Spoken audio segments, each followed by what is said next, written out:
नमस्कार प्यारे विद्यार्थियों, आज हम इस वीडियो में बीएड के अंदर माइक्रो टीचिंग डायरी को किस प्रकार भरें उसके बारे में संपूर्ण जानकारी है वो इस वीडियो के माध्यम से आप तक पहुंचाने की कोशिश की जा रही है।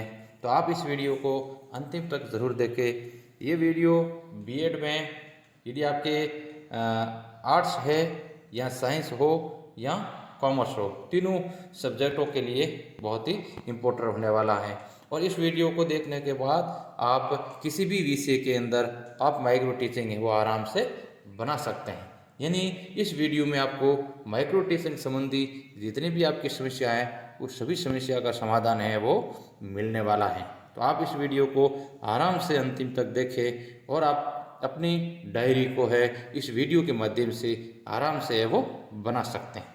चलिए इस वीडियो को शुरुआत करते हैं। सबसे पहले आपको माइक्रो टीचिंग के बारे में थोड़ी बहुत जानकारी आपको देनी होती है। तो आप माइक्रो टीचिंग के बारे में थोड़ी बहुत आपको व्याख्यात्मक जानकारी है वो देनी होगी। तो आप इस वीडियो में जो लिखा हुआ है, इस डायरी में जो लिखा हुआ है वो अपनी डायरी के अंदर एज इट इज़ है वो लिख सकते हैं। सबसे पहला पॉइंट आपका रहेगा सूक्ष्म शिक्षण का अर्थ। तो शैक्षिक प्रौद्योगिकी के क्षेत्र में सूक्ष्म शिक्षण हाल ही में नवाचारों में से एक हैं। ये शिक्षण को सुधारने के लिए एक नया मॉडल प्रदान करता है।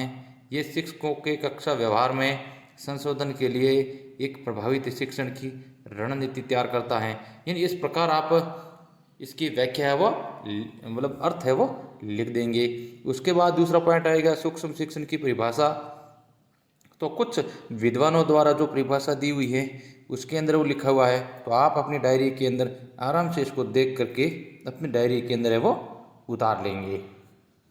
आगे देखिएगा, गेज के अनुसार परिभाषा दी हुई है, प्रोफेसर एलन के अनुसार परिभाषा दी हुई है, BS शोर के अनुसार परिभाषा दी हुई है। तो इस परिभाषा को आप अपनी डायरी के अंदर आराम से अच्छी राइटिंग के साथ में वो उतार देंगे। अगला पॉइंट रहेगा सूक्ष्म शिक्षण विधि के जन्मदाता। ये सूक्ष्म शिक्षण के बारे में साधारण सा परिचय है वो आपको अपनी डायरी के अंदर वो लिखना है। चलते हैं आगे देखिए सूक्ष्म शिक्षण की अवधारणा। तो अवधारणा के बारे में आपको संक्षिप्त जानकारी है वो अपनी डायरी के अंदर लिखनी होती है। तो आप इसमें जो लिखा हुआ है उसको आप एज इट इज़ अपनी डायरी के अंदर है वो उतार लेंगे।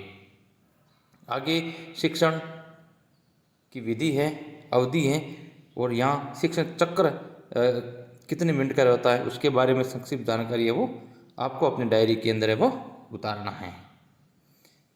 ये है सूक्ष्म शिक्षण के बारे में प्रक्रिया है, वो प्रक्रिया को भी आपकी अपनी डायरी के अंदर है वो एज इट इज़ है वो आप उतार लेंगे। चलते हैं आगे। ये सभी आपकी सूक्ष्म शिक्षण की वो है क्या है प्रक्रिया है। इस प्रक्रिया को आप अपने डायरी के अंदर एज इट इज़ है वो उतार लेंगे ताकि आपको सूक्ष्म शिक्षण के बारे में साधारण जानकारी आपको है वो मिल जाए, ताकि आप समझ सके कि सूक्ष्म शिक्षण है वो होता क्या है, यानी माइक्रो टीचिंग है वो होता क्या है। चलिए आगे। इसके बाद में सूक्ष्म शिक्षण का भारतीय प्रतिमान, यानी भारत के अंदर सूक्ष्म शिक्षण की अवधारणा है वो किस प्रकार आई, किसके द्वारा लाई गई, उसके बारे में संक्षिप्त जानकारी है वो भी आप अपने डायरी के अंदर अच्छी सी राइटिंग से उतार लेंगे। चलते हैं आगे। ये कुछ जानकारियां हैं, उस जानकारियों को आप अपने डायरी के अंदर एज इट इज़ है वो उतार लीजिएगा। आगे हैं सूक्ष्म शिक्षण के सिद्धांतों के बारे में भी जानकारी है वो अपनी डायरी के अंदर आपको उतारनी होती हैं। तो ये जो जानकारी है वो आप एज इट इज़ अपनी कॉपी के अंदर अपनी सूक्ष्म डायरी के अंदर आराम से वो वीडियो को रोक करके उतार सकते हैं। अब ये काम है आप वीडियो के साथ साथ में भी कर सकते हैं। और ये जो साधारण परिचय हैं, अवधारणा है, ये आप सब्जेक्ट के अंदर, चाहे आप आर्ट्स के हो, चाहे आप साइंस के हो या चाहे आप कॉमर्स के हो, सभी को अपनी सूक्ष्म शिक्षण डायरी के अंदर उतारना है। चलते हैं इसके ये जो सिद्धांत हैं। ये तीसरा सिद्धांत है विशिष्ट कौशल के विकास का सिद्धांत। दूसरा था शिक्षण की जटिलताओं की कमी का सिद्धांत। चौथा है नियंत्रण अभ्यास का सिद्धांत। पांचवा प्रतिपुष्टि का सिद्धांत, फीडबैक का क्या सिद्धांत है उसके बारे में संक्षिप्त जानकारी है वो दी हुई है। तो आप अपनी डायरी के अंदर आराम से इन जानकारियों को वो उतार लीजिएगा। अब हैं अगला पॉइंट आएगा सूक्ष्म शिक्षण की विशेषताएं। तो इसकी विशेषता क्या है उसके बारे में संक्षिप्त जानकारी है आपको देनी होती है। तो आप इस जानकारी को आपकी डायरी के अंदर आराम से आप इसमें जो लिखा हुआ है वही का वही सेम टू सेम अपनी डायरी के अंदर आप उतार सकते हो। तो जिसमें माइक्रो का अर्थ क्या है, सूक्ष्म कौशल और शिक्षण रणनीतियों के बारे में आपको अपनी डायरी में उतारना होता है, जिसमें पूर्व अनुदेशनात्मक कौशल है, निर्देशात्मक कौशल है, पोस्ट निर्देशात्मक हैं, फीडबैक तत्व है। इसमें आगे जो ये पॉइंट लिखे हुए हैं इस पॉइंटों को आप अपनी डायरी के अंदर उतार देंगे। आगे इसके सुरक्षित अभ्यास के कार्य हैं, शिक्षण मॉडल है, माइक्रो टीचिंग में निम्न प्रकार एक कार्यक्रम शामिल है, उस कार्यक्रम को भी आप एज इट इज से जो उसमें लिखा हुआ है वो अपनी डायरी के अंदर है वो उतार लीजिएगा। ये सारा का सारा परफॉर्मा है वो अपने डायरी के अंदर आपको अच्छी सी राइटिंग से उतारना है। आगे देखिए सूक्ष्म सृजन के लाभ। अब लाभ क्या हैं, इन लाभों को भी आप अपने डायरी के अंदर उतारना है। यानी कि आपको माइक्रो टीचिंग की जो भी साधारण सी जानकारी है उस जानकारियों को आप अपने डायरी के अंदर सबसे पहले आपको भरना होगा। सूक्ष्म सृजन की सीमाएं, इस सीमाओं को भी आप लिख दीजिएगा। अब आपके शिक्षण विषय, सूक्ष्म शिक्षण में कुछ आपको स्किल्स बनाने होते हैं। इसमें आपको 7-8 प्रकार के स्किल्स है उसमें आप दिए होंगे, जिसमें प्रस्तावना कौशल है, प्रश्नोत्तर कौशल है, श्यामपट्ट कौशल, पुनर्मुद्रण कौशल, उदाहरण सहित व्याख्या कौशल, उद्दीपन परिवर्तन कौशल और खोजपूर्ण प्रश्न कौशल।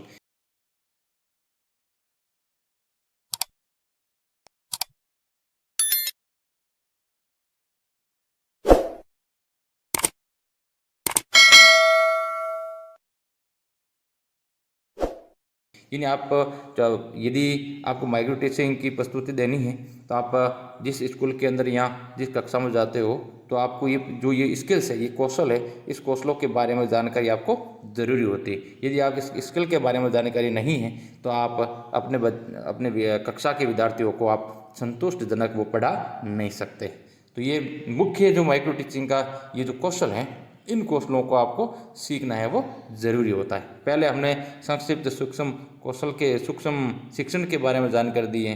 अब इन कौशलों के बारे में आपको व्यवस्थित है वो अपनी डायरी के अंदर उतारना है। तो शुरुआत करते हैं। सबसे पहले आपके सामने आता है प्रस्तावना कौशल। अब इसमें इस छात्र ने है वो हिंदी का प्रस्तावना कौशल बनाया है।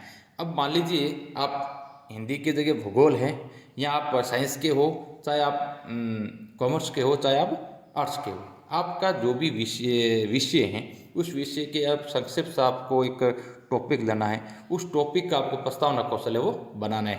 अब मान लीजिए इस विद्यार्थी ने जो हिंदी का बनाया है तो आप हिंदी नहीं होकर के आपके मान लीजिए इतिहास है तो आप इतिहास के कोई भी आप संक्षिप्त टॉपिक ले, मान लीजिए 1857 क्रांति ले ली या किसी आप महाराणा प्रताप को ले लीजिए। आप उनके बारे में वो कम से कम 5 प्रस्तावना है, 5 प्रश्न आपको तैयार करने हैं, जिसमें से आपको 4 प्रश्न हैं वो तो आपके साधारण से होंगे जिसके उत्तर विद्यार्थी आराम से वो दे सकते हैं। यानी पूर्व ज्ञान के आधार पर आपका प्रस्तावना कौशल है वो बनाना होता है।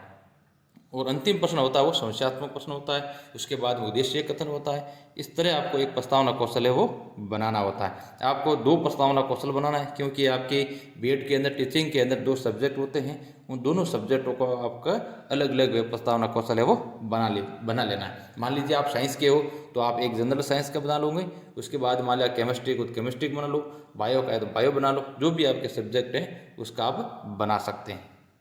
चलिएगा, प्रस्तावना कौशल के जस्ट पीछे वाले पेज पे आपको एक मूल्यांकन प्रपत्र आपको बनाना होता है, जिसके अंदर 10 पॉइंट है। इस पॉइंटों का आपको आराम से इंडेक्स के माध्यम से आप अच्छे से वो बना लेना है। पूर्व ज्ञान का उपयोग आपने कैसे किया है, आगे इसमें घटक दिए हुए हैं। मान लीजिए आपने प्रस्तावना कौशल को प्रस्तुत किया है और उसमें आपको जो आपने पूर्व ज्ञान का उपयोग किया है तो आपको जितना अंक वो 5 तक आपको वो श्रेणी में दे दिया जाएगा। यदि मान लो पूर्व ज्ञान उपयोग किया है, अच्छे से किया है तो आपको 5 अंक मिल जाएंगे और आपने नहीं किया तो आपको 0 पे आपको टिक मिल जाएगी। इस तरह आपको एक 10 पॉइंट है इसके मतलब क्या होता है कि प्रस्तावना कौशल का ये मूल्यांकन प्रपत्र रहेगा।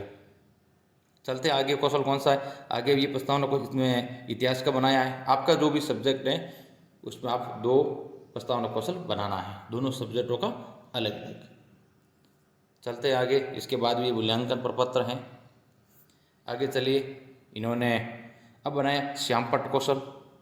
तो श्यामपट्ट कौशल का मतलब होता है आपको जो आपकी श्यामपट्ट है उसके अंदर आपको कौन कौन से पॉइंट लिखना है, कैसे लिखना है, क्या लिखना है, किस लिखावट के साथ लिखना है, उसका वो कौशल आपको आना चाहिए। हालांकि ये सारी जानकारियाँ, ये सारी डायरी है वो आपको कॉलेज के अंदर पढ़नी होती है, जहाँ से आप बीएड कर रहे हो वहाँ पढ़नी होती है।